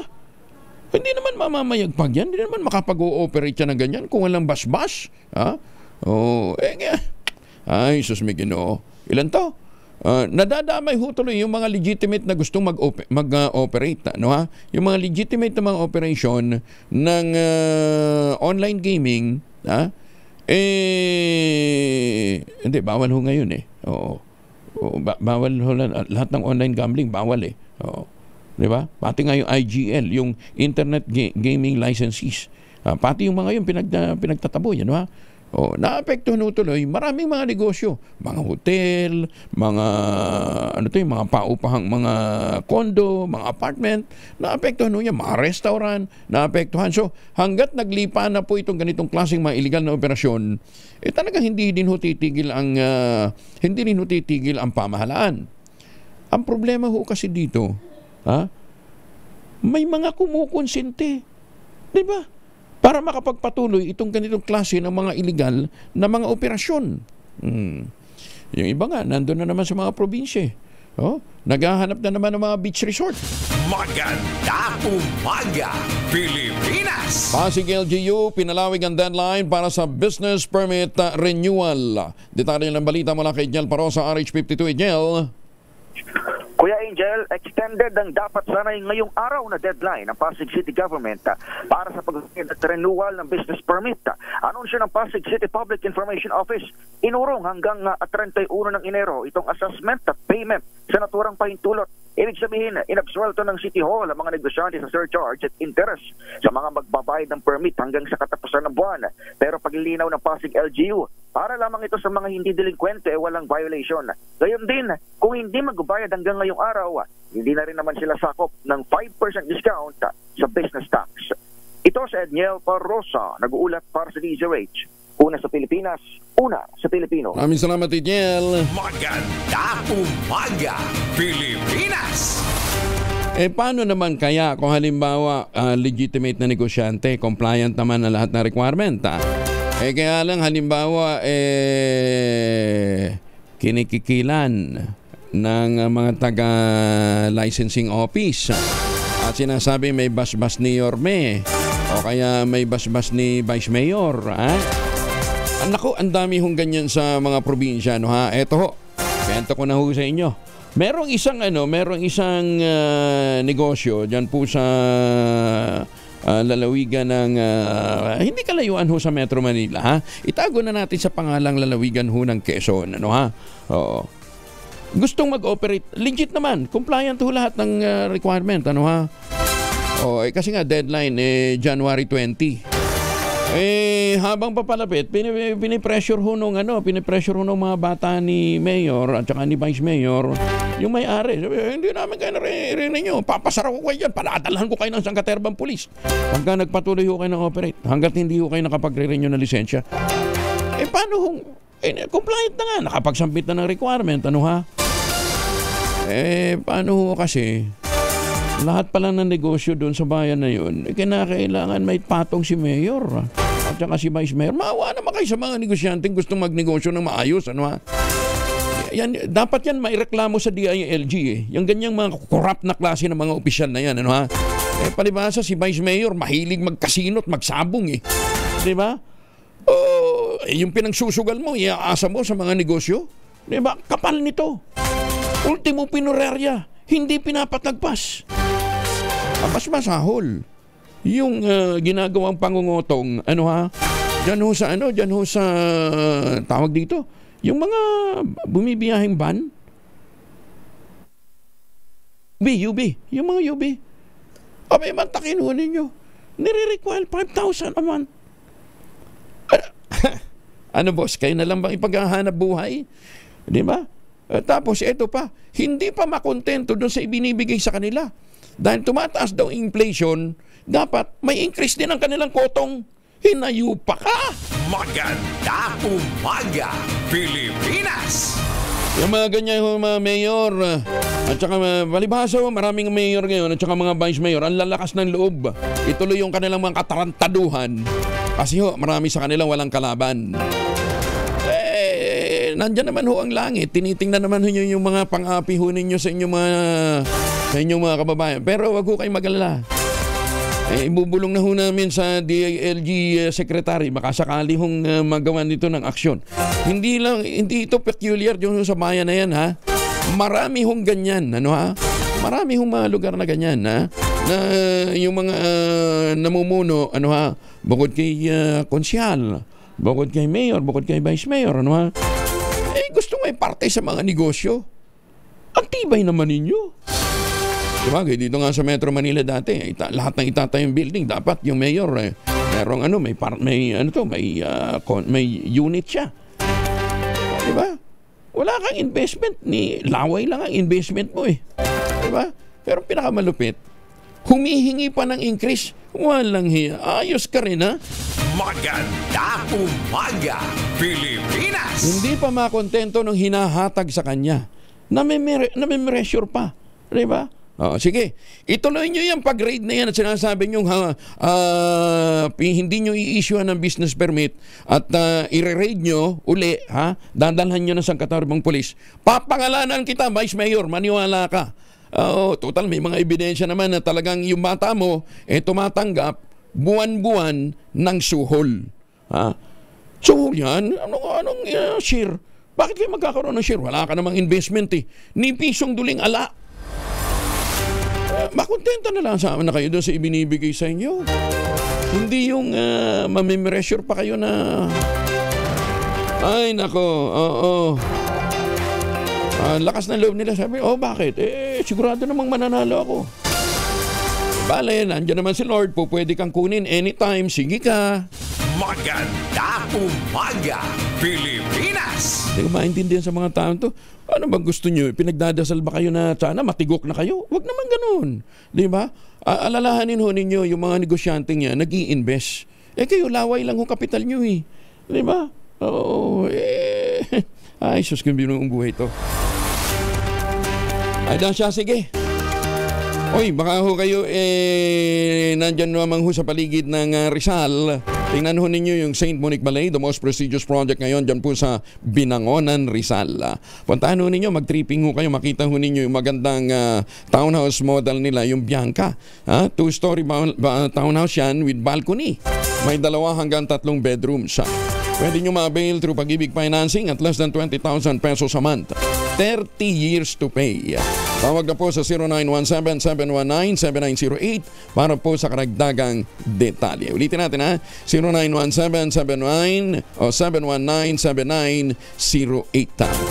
Yan po yung ipinagmamalaki ng St. Monique Ballet na townhouse model nila dyan po sa Binangonan, Rizal. Maganda umaga, Pilipinas! Susunod ng 2x2 sa ACS Balita. Ako yung Angel po, si Angelo Palmones, nag-iiwan sa inyo na isang magandang umaga. Maraming salamat sa inyo walang sawang pagsubaybay, pakikinig at pagtitiwala. Ang tanim ng kawayan para sa kalikasan at kabuhayan. Ang ating quote of the day ngayong araw nito ay mula po kay Friedrich Nietzsche. Ang sabi niya po, the man of knowledge must be able not only to love his enemies, but also hate his friends. 2x2 in just a while. Maganda umaga, Pilipinas!